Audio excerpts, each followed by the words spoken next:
I'm very pleased to introduce to you a good friend, John Watson. Actually, Trustee, that's a 45, not 40. I beg your pardon. Just about one count.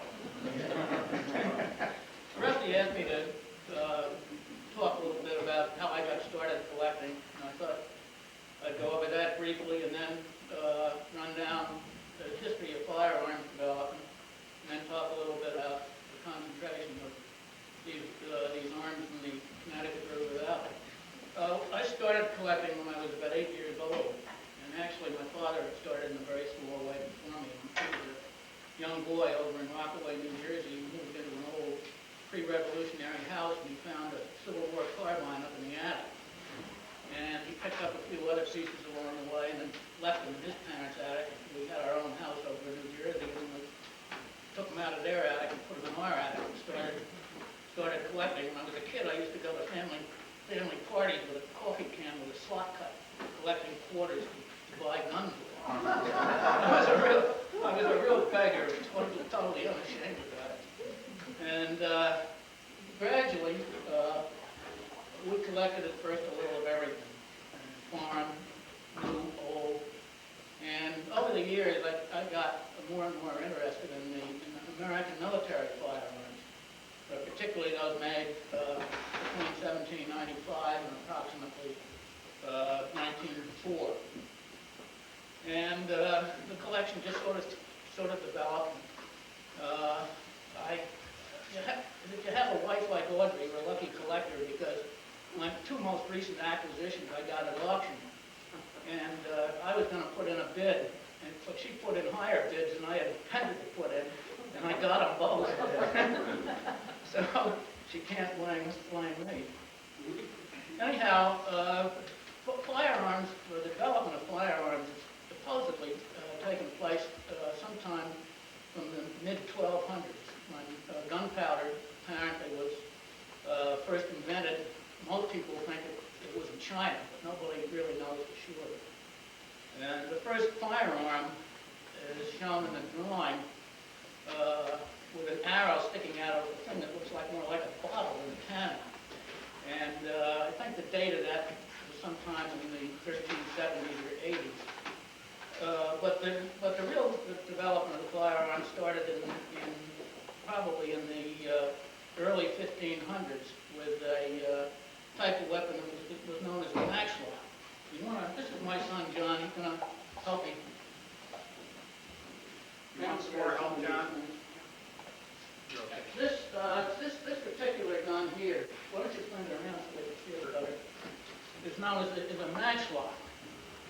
And it was a muzzle loader. You put the powder into the muzzle, put the bullet on top of that, and then there's a little hole, little thing called a pan here, with a slight hole that runs through into the inside. And you put powder in the pan and shut this cover until you're ready to fire. And in here they would have a slow burning wick, a tar-soaked piece of string that they light. Some of you mentioned punk on the 4th of July that we used to have when we were kids. And this was thing along that nature. And then when you're ready to fire it, they take this off and pull the trigger. Go ahead and pull the trigger. Clear? Yeah.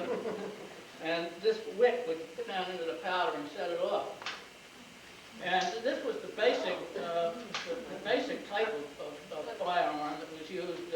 It was brought over by the Pilgrims. It was just this type of plain military type of gun that the Pilgrims used over here. And that gun probably was in use, that basic system, from maybe even the late 1400s right through the 1630s and 40s. And the next type of mechanism was known as a wheellock. And you got it.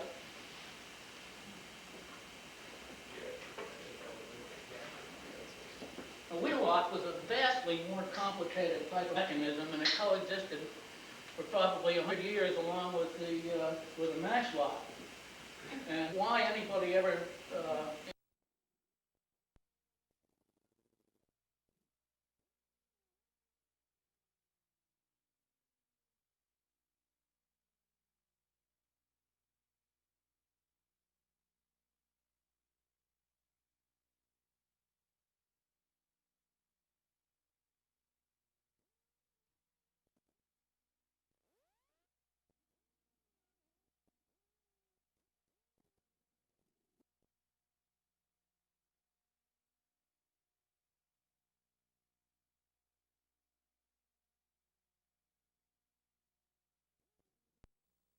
on this and wind it up against a coil spring on the inside. And this would have a flint in here. Yeah, right there. And when you pull the trigger, this wheel would spin against the flint. And it had the same ignition system, the same powder in the chamber with a little hole running into the main powder charge. And but these were they were much more complicated and very expensive. And I've never really. This is a military model. You can see it's very plain. Some of them are very much adorned and inlaid with bone and ivory and one thing or another. But why they use this for the military, I just don't know. The matchlock did just about the same job, just about as reliable, and about maybe a quarter of as expensive. And next came, now these first three guns you can see here are the only ones basically that weren't made in this area. This one is a flintlock. And this is dated. This is a British gun, and it's dated 1758. And it's commonly known as it's a form of a brown bess. Brown bess being the basic British firearm from 1730 to 1830. Same type of flintlock, basically. Same period, except that you can cock that. Except that instead of having a wheel or a mat, they had this hammer here with a piece of flint in. And when you pull the trigger, pull it back. Okay, pull the trigger and see. He never used to let us do this. Ready? You see the spark? Well, the sparks would drop into the powder, and that's what set that off. And all of these guns were smoothbore. They were extremely inaccurate. This particular brown vest here is known as a sea service model, and I brought it in particular because it's probably the exact type of weapon that was used when the British invaded Essex back in 1814. It's a shorter one than the regular long British musket, and in spite of the fact that it's dated 1758, it possibly even could have been used right around the time of 1814 because there was no real change in the British firearms through that whole period. And incidentally, there was no such thing as fighting a battle on a day like this with those flintlocks. You've all heard the term, keep your powder dry. Well, that's what it relates to, because if you get any rain, the powder would get wet, and there's just no way you could shoot the darn thing. And then the next type of invention that came along basically was the, it's not a new invention, it's just a new model. Listen to this was an American. I got these things out of order, but this is a rifle, the model 1817 U.S. Army rifle, and you can see it had the same flintlock system. But the thing that's different about it is instead of being smooth bore, it had rifling in it, and the bullet would, when you fired it, the bullet would spin. But they were very hard, very difficult to load. Because in order to grip the rifle, the bullet had to fit very tight, and they'd either have to pound it down with a ramrod, or else they'd put the bullet in a little soft linen patch, which would soak in bacon grease or something, and would help fit down. But they were still very, very slow. You could fire maybe 2 shots a minute, and that was it. I got these out of order, but this next one here is a flintlock also, but it's a model 1795 Springfield. It was made sometime between 1795 and 1803, and this gun was of course made at the Springfield Arsenal in Springfield, and we know when it was roughly when it was made because starting in 1804 they started stamping the date on them. But this one has no date on, so it's one of the early ones. And basically, this was copied after the French type of musket. You notice it's quite different from the brown vest. It's got these bands that hold the stock to the barrel, and It's a very different configuration from the brown bat. But these were copied after the standard French weapon that was used by the Americans in large part in the Revolutionary War, because the French sent over thousands of their muskets of this pattern. So when Springfield opened up, they patterned them directly after the French guns. And basically, these were the standard U.S. Infantry firearm from 1795 right up until, basically until 1842.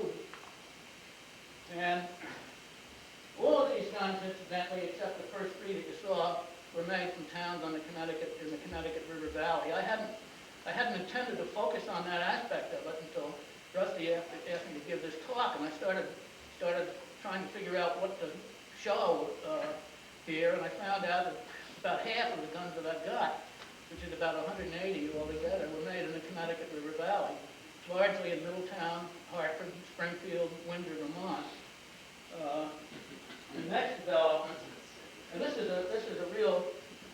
really the first step towards what we know as a modern firearm. It did not involve any flint or spinning wheels or matches or anything else. They had you would load these from the muzzle, just the same as you would the others with the black powders, but instead of the flint, they had what they call a little brass cap. There's some of them in the box here if you want to look. It fits right over this thing. It's basically the same theory as the caps we used to have in pistols when we were kids. If anybody remembers that far back. And these were all, some of these were smooth bores and some of them were rifled. But this was a real advance. You could fight on a rainy day with one of these with no problem at all. But they were slow to load, and a good trained soldier could probably get off 3 aim shots a minute with one of them. But the next development, all of this development of modern firearms really took place between about 1840 and 1875, and after that there were changes. I'll describe a few of those as we go on. The next one was a real advance. This one. I'm going to grab that. And this is basically the same percussion type of system, but with one major difference.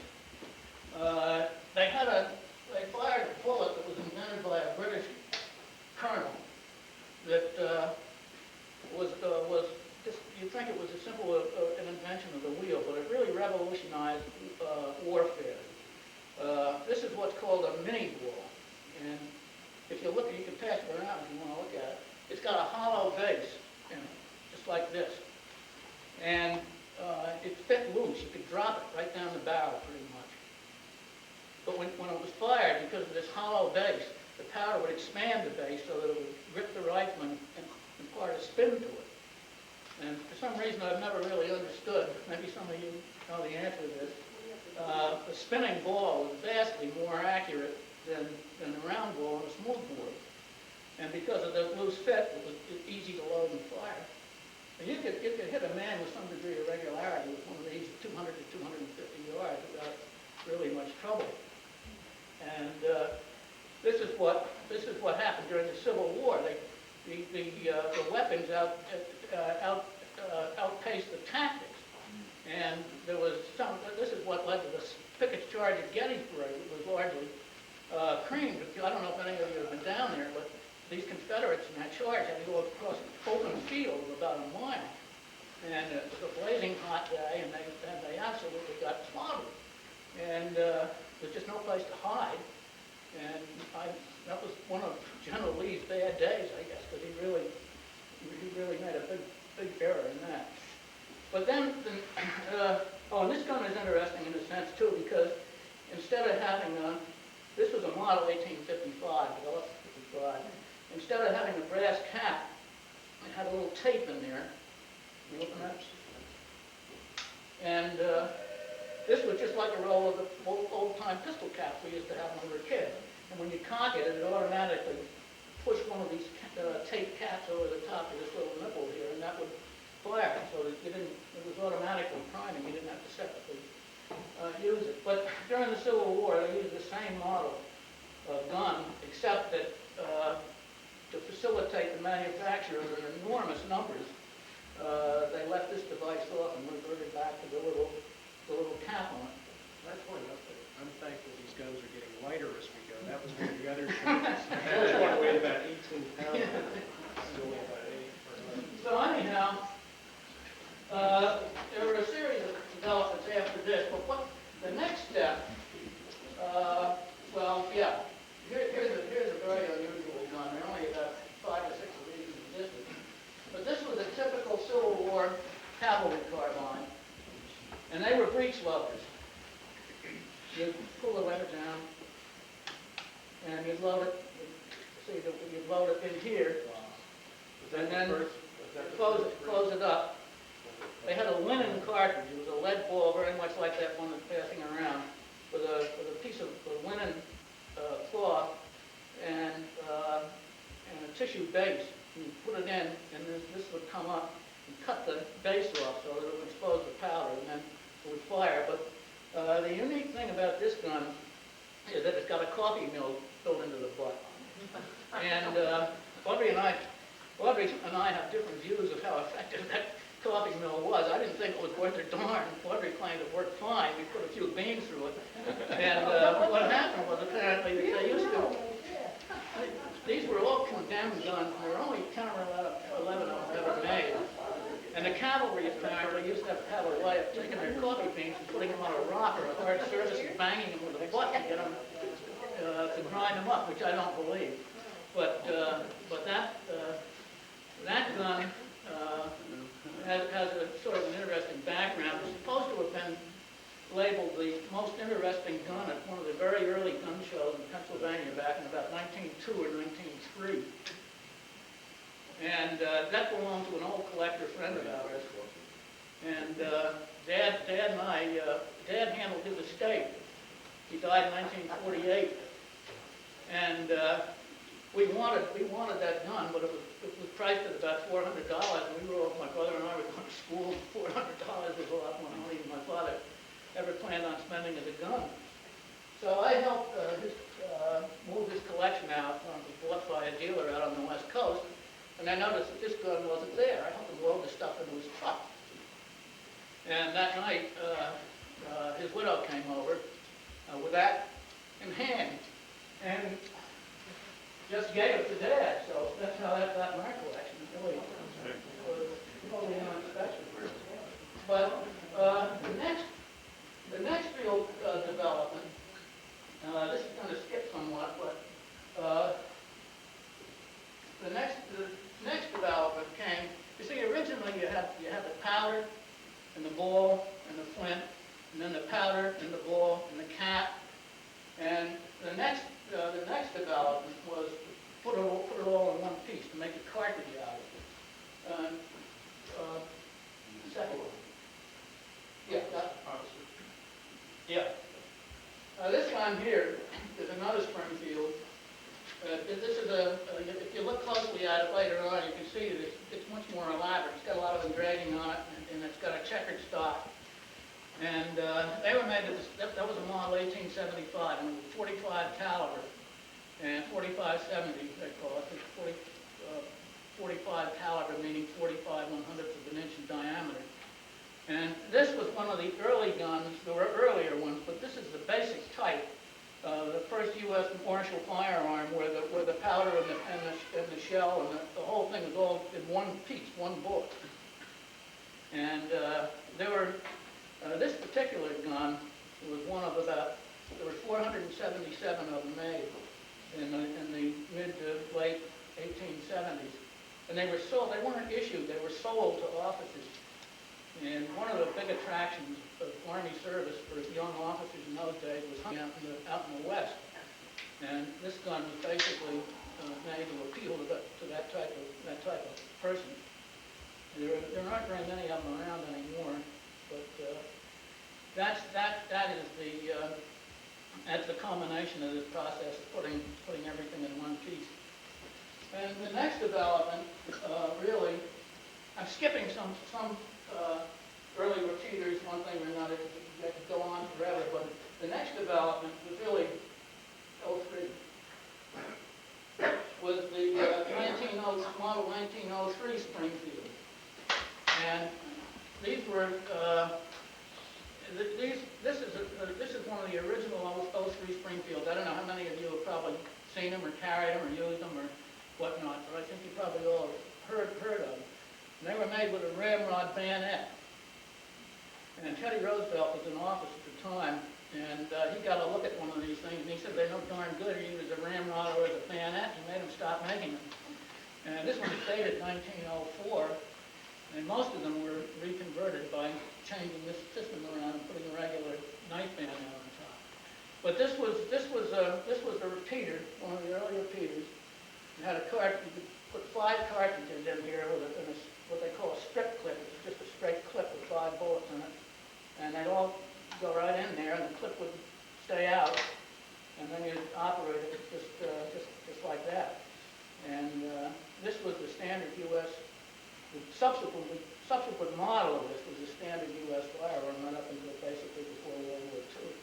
And a lot of them were still made at the Springfield Arsenal during the war as sniper rifles, and used largely I think a lot of them were used by Marine Corps snipers.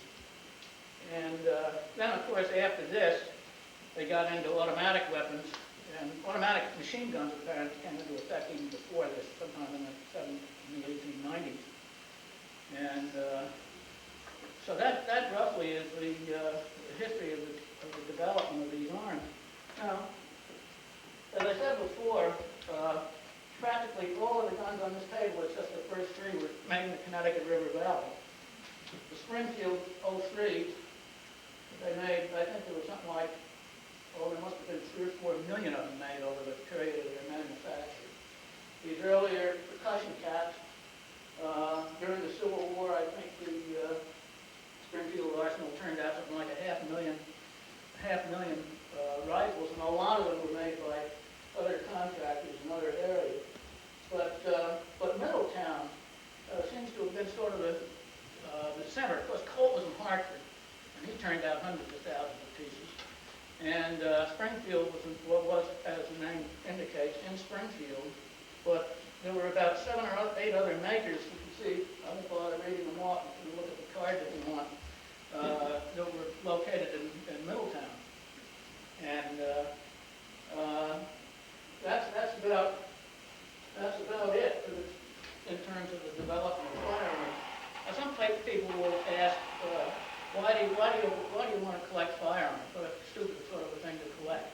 Well, to me, there are several reasons for it. One of them, all the collectibles I can imagine, if these could talk, I think they could tell you more than some picture that's been hanging on a wall for 200 years, or some even piece of furniture or anything like that. They got a fascinating history, and if they could talk, they could tell you a lot. So you can sort of sit there and look at them and let your imagination run wild. And another thing, they're mechanically interesting. The development of these, I find, is fascinating. The Connecticut River Valley, in particular, was the home of interchangeable parts. And this one gun up here, this one was model 1842, this bottom one here, was the first known firearm that had completely interchangeable parts. Simeon North up in Connecticut made thousands of pistols for the Army, flintlocks all, and they were, he liked to think he was striving towards the interchangeability, but from all I can read, he never quite made it. But in 1842, the Springfield Arsenal managed to achieve this. And as I say, the gun-making industry is probably one of the biggest industries in the whole Connecticut River area for many, many years. This is a pair of pistols that I just got recently that Audrey bid on for me. Which meant I paid too much for them, thanks, Audrey. And these were made by a man by the name of in Middletown, Connecticut also, as was North. And Aston had worked for North for a number of years, and then started up his own factory. And these had interchangeable parts. And these were the type of pistols that were used by the cavalry during the Mexican War. They're model 1842. And I was just reading an article in a gun magazine the other day about a fellow that was trying to show how well made these were, how strong they were. And he went out and he had a few drinks, and he took the thing out and he loaded it right up to the muzzle with black powder and poured out just enough so that he could fit the bullet in. He ran the bullet in and shot it, and the gun stayed in one piece, but it flew out of his hand and landed 20 feet behind him. Yeah. I had the same experience shooting one like this about a year ago, and I hadn't shot one of this particular time before. I put a full musket load charge for a long gun in it, and it practically flew out of my hand. It made a terrible bang and stayed in one piece. They were beautifully made. Some of the other pieces here, you'll see. Rusty showed you this Colt Peacemaker, Colt single action army. This was the type of gun that Custer's cavalry had, that little bighorn. They came out in 1873, and they were issued to. They were used for maybe 20 years at least until later models were developed. And that's about it. Let me see if I've got anything else in my notes here. Yeah, the makers in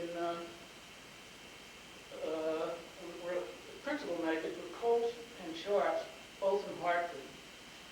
North, Aston, Savage, Paul, Starr, and Johnson, all six of them were well-known makers in Middletown. Yeah. John, earlier you and I were talking about how to put rifling and weapons and how that was done manually in the beginning on the Connecticut River. Could you say something about No, that was not principally started on the Connecticut River. That was basically, in this country, started before the Revolutionary War in what were known as Kentucky rifles. I didn't bring any today. I didn't bring a Kentucky rifle today because it just didn't seem to fit the topic. But they were barrels that were made out of soft iron, open at both ends, and they have a jig with a knife and a thing like a bow on a string, and they draw this thing through, and the lathe would automatically twist. The cutter would twist when they drew it through the barrel. I don't know exactly how they were made. I've often wondered myself I'd like to see the exact mechanical process by which some of these early guns were turned out. There is one down at Williamsburg, Virginia. But the times I've been down there, nobody did anything on it, so I never saw it.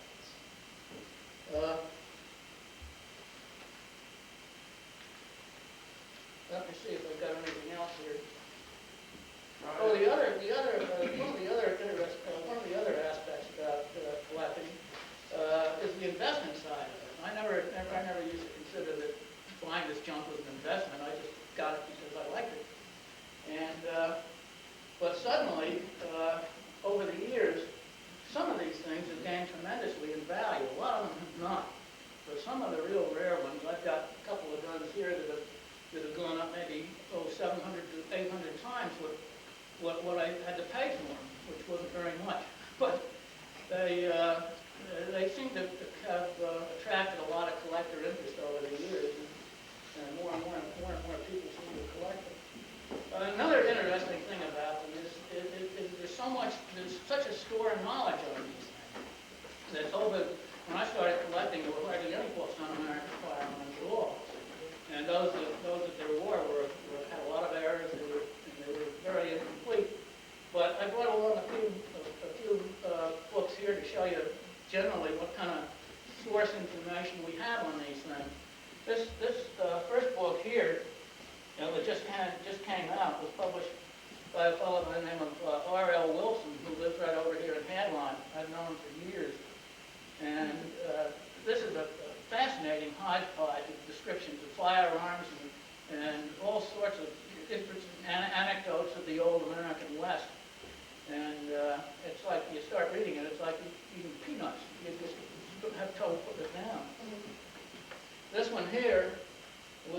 few years ago on dealing solely with American military flintlocks. And it took him 15 years to write the book. And it's not the kind of thing you ever make any money on either. I think he told me once he figured he made something like 15 cents an hour in the process. And his wife left him too, so that probably saved him a little.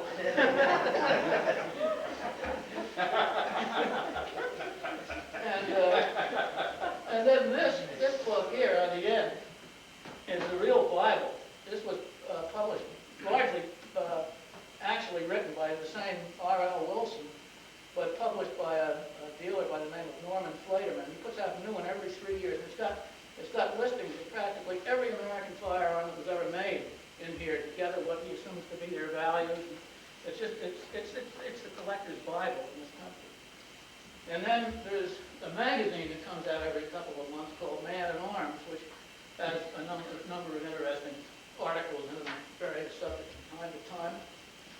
And then there's a copy of Forbes magazine in here, came out a few years ago, which has an article written about my gun collection. And Audrey thought that I ought to bring that down and don't know why. It was interesting going through this, though, that Christy Brown, who wrote it, came to the house about 10 o'clock one Sunday morning, and I think she brought a couple of photographers with her. And she was there for about 8 hours. And they took all kinds of pictures, including one of me standing out in Charlie Doan's field out there behind our house, and it was about 20 above zero, and the wind was blowing, and I almost froze. I couldn't wait like less so I could sneak in and get a couple of stiff dubs. But let me see if I've skipped over anything here. John, Yep. I was wondering about the preferred woods and the natural resources. In other words, if all of these guns were made in the valley, where was the raw material coming from? Is that chestnut, or what is the preferred The wood wood, for gun almost stock? every U.S. military firearm that was ever made had black walnut stock. Don't ask me why, but they all did. It seemed to, I guess it was easy to work and it was strong and it was in good supply.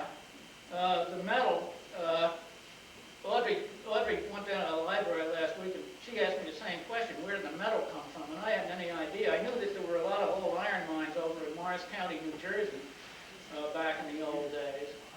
And Audrey, what you found out more about where the metal came from, didn't you? Well, some of the original ones were just outside of Boston, but that was bogged iron. Yeah. And it wasn't as good as the mined iron from New Jersey, Yeah. Pennsylvania. So basically, that's it. I don't think I got anything more to add. If anybody's got any questions, why, that's fine. I'll answer them if I can. You know, I think that some of those 1700 guns might very well have been made with bog iron from the swamps in Saugus. In where? In Saugus, Massachusetts. Yeah, that's right. That They book made you ship- had, Audrey, mentioned bog iron, didn't it? Yeah, they made ship parts of bog iron when they built in Marblehead and Newburyport. That came from Saugus. What is Quite bog an iron? area. Is it, I've never seen it It's manufactured, but surface they, ore.